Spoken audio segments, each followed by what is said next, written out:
O povo brasileiro não tem segurança, não tem saúde e muito menos saneamento básico, mas tem o mais importante, um streaming estatal supostamente grátis e cheio de conteúdo nacional de qualidade. Vamos ver se esse projeto é bom mesmo? Este é o Visão Libertária, sua fonte de informações descentralizadas e distribuídas. Ajude a propagar as ideias de liberdade.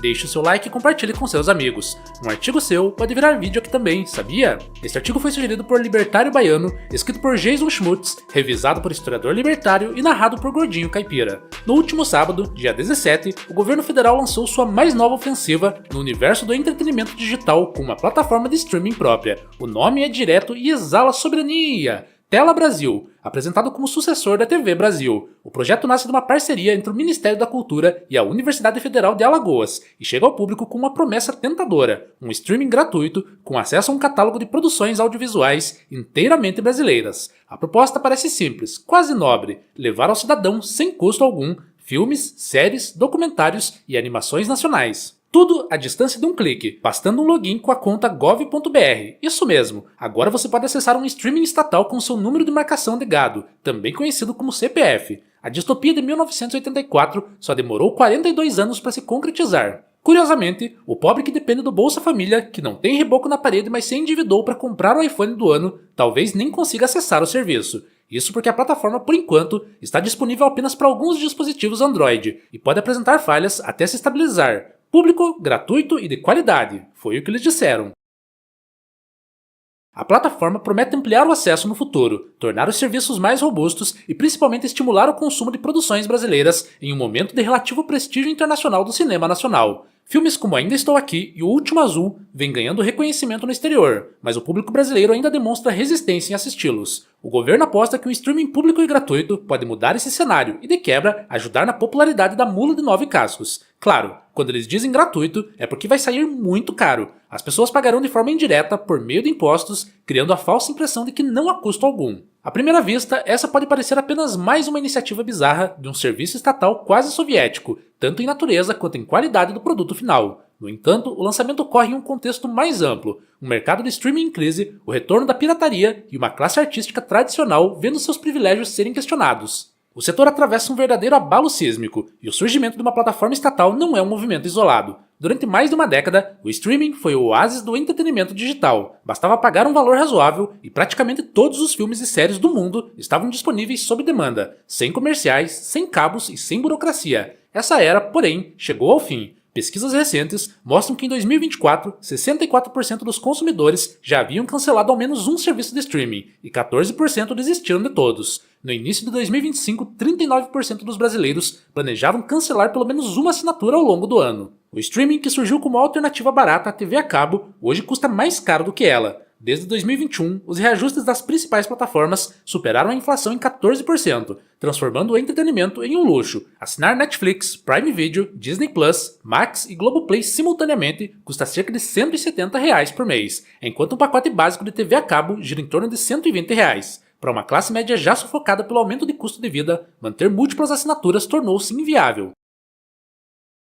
Metade dos entrevistados afirmou ter cancelado serviços para economizar, outros reclamam de algo igualmente incômodo, a fragmentação do conteúdo. O que antes estava concentrado em poucas plataformas, agora se espalhou por uma miríade de catálogos. O resultado é um quebra-cabeça que exige várias assinaturas para acompanhar uma única franquia. Um exemplo emblemático é o anime clássico Pokémon, exibido nas manhãs da TV Globinho. Quem foi criança nos anos 2000 e deseja reviver essa nostalgia precisa preparar o bolso. As temporadas estão divididas entre Netflix, Amazon Prime, Hulu, YouTube e mais meia dúzia de plataformas. A crise não afeta apenas a percepção do consumidor. Gigantes do mercado como NBC Universal e Apple TV vêm fechando anos consecutivos no vermelho, acumulando prejuízos bilionários. A queda no número de assinantes, somada à necessidade de investir constantemente em novas produções, pressiona os orçamentos. Diante disso, muitas plataformas adotaram uma prática amplamente repudiada: planos pagos com anúncios. Algo comum na TV a cabo foi normalizado também no streaming, que nasceu justamente como alternativa a esse modelo. Hoje, em serviços como Netflix, Max, Prime Video e Paramount Plus, o usuário paga para assistir anúncios inseridos no meio da programação. A pulverização do conteúdo e a degradação da experiência do usuário produziram um efeito colateral previsível. A pirataria voltou com força total. A era dourada, em que o streaming parecia ter enterrado os sites piratas, acabou. A Anatel estima que cerca de 8 milhões de brasileiros utilizam TV pirata, número que cresce à medida que aumentam os preços e as restrições dos serviços legais. Desse total, entre 4 e 6 milhões seriam clientes diretos de serviços ilegais de IPTV, com assinaturas clandestinas que custam uma fração do valor dos streamings oficiais. A estrutura dessa indústria paralela é sofisticada, envolvendo desde TV boxes não homologadas até redes de distribuição que rivalizam em alcance com operadoras tradicionais.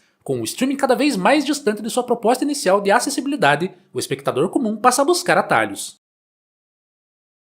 A crise atual é frequentemente usada por defensores de regulação estatal como prova de que o livre mercado gera caos e precisa de intervenção. No entanto, esses argumentos ignoram que crises semelhantes já ocorreram no passado e não foram resolvidas com mais controle estatal. No início dos anos 2000, o acesso ao entretenimento era limitado, levando muitos à pirataria como única alternativa. Os streamings surgiram justamente para democratizar esse acesso. Em 2026, o ciclo do streaming como conhecíamos pode estar se encerrando, mas a solução, como antes, não virá do Estado, e sim da inovação impulsionada pelo mercado. Se a economia melhorar e o poder de compra retornar, é provável que muitos usuários reativem suas assinaturas. O problema é que o governo enxergou nesse cenário uma oportunidade de extrair ainda mais recursos do setor audiovisual. Em novembro de 2025, foi aprovado na Câmara dos Deputados o projeto de lei número 8.889 de 2017, que regula os serviços de streaming e cria uma nova forma de tributação. A proposta segue agora para o Senado. A medida institui a Condecine, uma contribuição de até 4% sobre o faturamento das plataformas, além de impor cotas obrigatórias de conteúdo nacional. Na narrativa oficial, trata-se de proteger a soberania cultural e equilibrar a concorrência com a TV a cabo.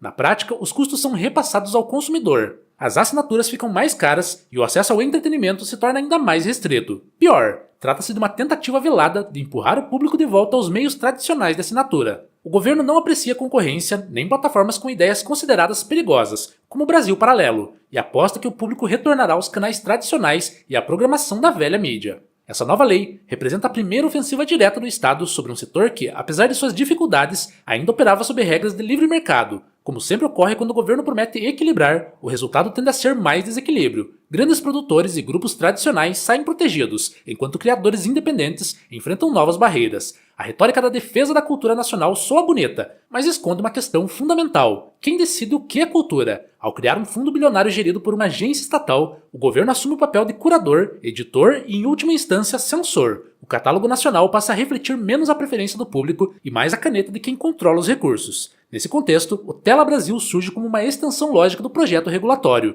um serviço público criado para empurrar conteúdo nacional goela abaixo da audiência. Além disso, a criação de um streaming estatal beneficia diretamente grandes produtoras, como a Globo Filmes, que certamente receberá vultosos royalties por seu catálogo. Em um momento em que plataformas privadas acumulam prejuízos, como Disney Plus e Globoplay, o streaming estatal surge como um canal seguro para transferir recursos do contribuinte aos estúdios do Projac. A narrativa oficial associa o lançamento da plataforma à ideia de soberania cultural, como se o país precisasse se proteger de uma suposta invasão estrangeira. Na prática, o Tela Brasil parece menos uma política cultural e mais um instrumento de controle narrativo, onde o poder público seleciona e promove conteúdos alinhados à sua visão de país, enquanto se apresenta como defensor do acesso universal à arte. O Tela Brasil pode soar como um presente, mas não existe presente sem custo. Quem acompanha esse canal já sabe, sempre que o governo anuncia algo de graça, a conta aparece nos cofres públicos, ou seja, no bolso de todos nós. O preço virá em forma de impostos, cortes em outras áreas ou aumento de déficit fiscal. A plataforma pode não cobrar mensalidade, mas sua manutenção, licenciamento e expansão custarão milhões de reais por ano.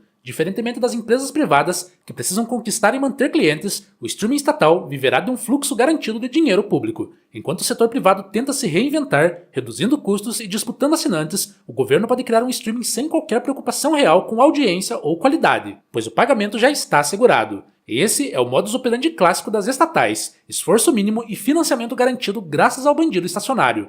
No fim, o contribuinte que cancelou a Netflix para economizar R$30 por mês acabará pagando sem perceber por um streaming gratuito que provavelmente nunca usará. A pirataria continuará existindo, as empresas seguirão disputando migalhas e o Estado terá criado mais um instrumento de poder travestido de benevolência cultural. A intervenção estatal tende apenas a agravar os problemas mencionados. A regulação draconiana da Condecine aumentará os preços, expulsará consumidores e alimentará um ciclo vicioso de queda de assinaturas e novos reajustes. Se há algo que esse episódio ensina, é que o poder pode até mudar de linguagem e se adaptar às tendências do momento, mas seu desejo insaciável por controle permanece exatamente o mesmo. Obrigado pela audiência. Este é um canal colaborativo. Participe você também. Cadastre-se agora mesmo em nosso site visãolibertaria.com e envie os seus artigos por lá. Os colaboradores recebem recompensas em Bitcoin. Inscreva-se no canal e clique no botão da campainha para ser avisado de novos vídeos. Até a próxima!